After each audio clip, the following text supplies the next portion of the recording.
네, 개장 전에 꼭 필요한 투자 정보를 모아보는 토마토 모닝 빅데이터 시간입니다. 어제는 검은 월요일이었습니다. 미국의 CPI 지수가 발표되면서 미국 시장도 많이 흔들렸는데 우리 시장도 타격을 많이 받았습니다. 코스피 시장은 3% 넘게 급락했고요. 코스닥 시장 역시 4% 넘게 하락했습니다. 하지만 그중에서도 외국인과 기관이 관심을 보인 종목들도 있으니까요. 저와 함께 어제 수급 통해서 오늘 장의 힌트 얻어보겠습니다. 네, 먼저 코스피 시장으로 가보실까요? 외국인이 가장 많이 매수한 종목들부터 살펴보겠습니다. 외국인 삼성전자 우선주를 가장 많이 매수했고요. 또 SK이노베이션 최근 들어서 가장 많은 관심 받고 있는데 외국인이 6월 2일을 제외하고서는 10거래일 연속으로 가장 많이 매수하고 있는 종목이 되겠습니다. 그 밑으로 보시면 셀트리온, 한화솔루션, 그리고 KT가 있는데요. 이렇게 시장이 많이 흔들리게 되면서 배당주 매력을 안고 있는 KT 쪽으로도 외국인의 관심이 다시 한번 쏠렸습니다. 네, 다음으로 기관 쪽에서의 수급 리스트 살펴보겠습니다. 1위는 OCI가 차지했고요. 2위는 LG화학, 2차전지 관련주가 차지를 했습니다. 그리고 3위는 이번에 테슬라발 훈풍을 받고 있는 삼성전기가 되겠고요. 밑으로 DL과 현대중공업이 있습니다. 이렇게 삼성전기 같이 호재 소식이 있는 개별적인 종목들이 기관 쪽에서 좀 부각을 많이 받았고요. 또 OCI 같은 경우에는 파란불을 켜내기는 했지만 기관의 매수세가 어느 정도 하단을 지지해주는 모습이 연출됐습니다. 이렇게 시장이 많이 흔들리고 불안정한 모습을 보이는 가운데 여기서 꾸준히 해지 수단으로 떠오르는 게 유가 관련, 에너지 관련주들 그리고 신재생 에너지가 되겠습니다. OCI, SK이노베이션, 한화솔루션 같은 종목들이 외국인과 기관의 러브콜을 받았습니다. 네, 다음으로 기관 쪽에서의 매도 리스트, 외국인 쪽에서의 매도 리스트까지 함께 살펴보겠습니다. 먼저 외국인 쪽 수급 리스트부터 살펴볼 텐데요. 매도한 종목들 살펴보시면 삼성전자가 1위를 기록했습니다. 외국인 계속해서 차익 실현 움직임을 나타내주고 있고요. 그 밑으로 보시면 현대차가 있는데요. 특징주에서 더 자세하게 살펴보겠습니다.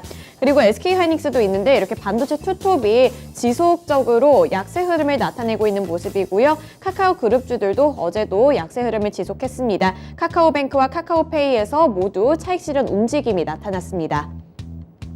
네, 다음으로 기관 쪽에서의 수급 리스트 보겠습니다. 마찬가지로 SK하이닉스와 삼성전자 같은 반도체 투톱이 약세 흐름을 나타내줬는데요. 미국의 필라델피아 반도체 지수가 급락한 영향을 받으면서 국내에서도 투자 심리가 많이 약화됐습니다. 그리고 기술주 중심의 나스닥 지수 역시 큰 폭으로 밀리면서 네이버도 약한 흐름을 나타내줬고요. 기관 쪽에서도 수급이 많이 빠져나갔습니다. 마지막으로 기아, 현대차와 마찬가지 이유로 수급으로 좀 많이 빠져나가는 모습이 나타났는데 특징주에서 더 자세하게 살펴보도록 하겠고요. 마지막으로 LG전자가 있습니다.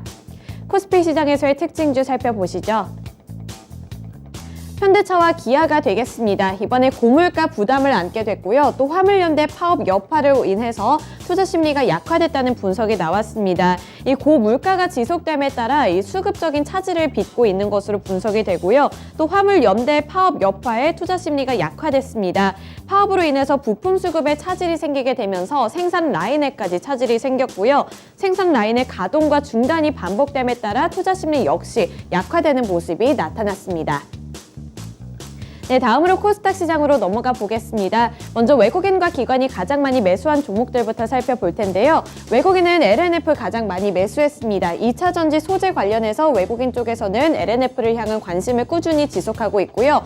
카카오게임즈와 동진세미캠, 셀트리온 헬스케어와 원익 QNC가 있습니다. LNF 220억 원 매수한 가운데 카카오게임즈도 이번에 콘텐츠와 게임 관련주에서는 나름 선방하는 모습 나타내줬는데요. 외국인이 214억 원가량 매수에 나섰습니다.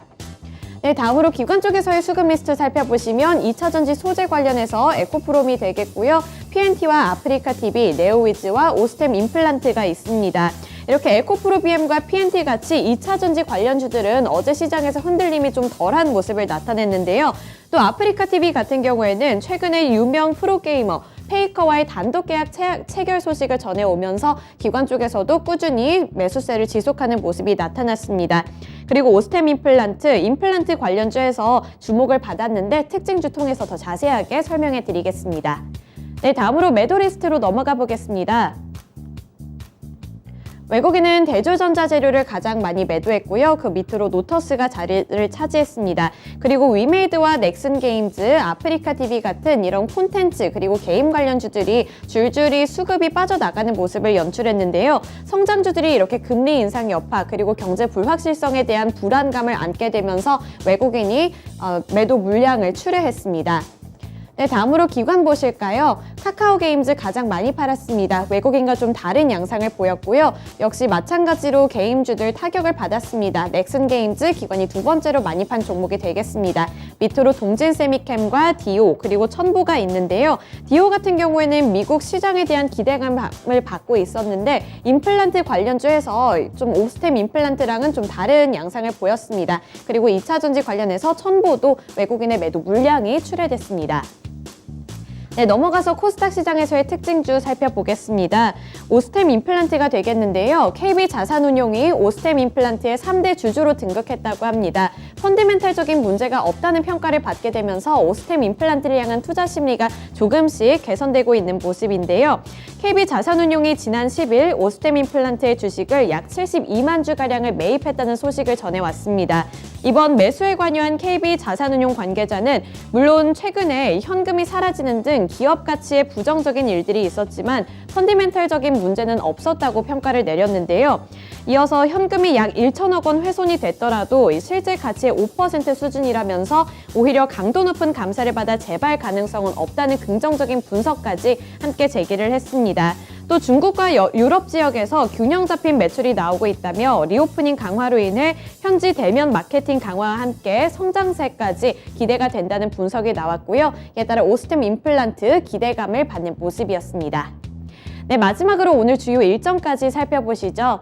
오늘 첫 번째로 한국은행의 5월 금융통화위원회 의사록이 공개되는 날이고요. 또 FOMC 정례회의 1일차인 날입니다. 이번 FOMC 통해서 금리 인상 빅스텝의 가능성이 실제로 일어날지 이 부분이 관전 포인트가 될 것 같으니까요. FOMC 정례회의 눈여겨보시면 좋을 것 같고요. 마지막으로 미국의 5월 생산자 물가지수인 PPI가 발표될 예정이라고 합니다. CPI에 이어서 PPI 지수 어떻게 나오는지 체크포인트로 두시길 바라겠습니다. 네, 이렇게 주요 일정까지 함께 살펴봤고요. 오늘도 성공투자 하시기를 기원하겠습니다. 지금까지 토마토 모닝 빅데이터 시간이었습니다.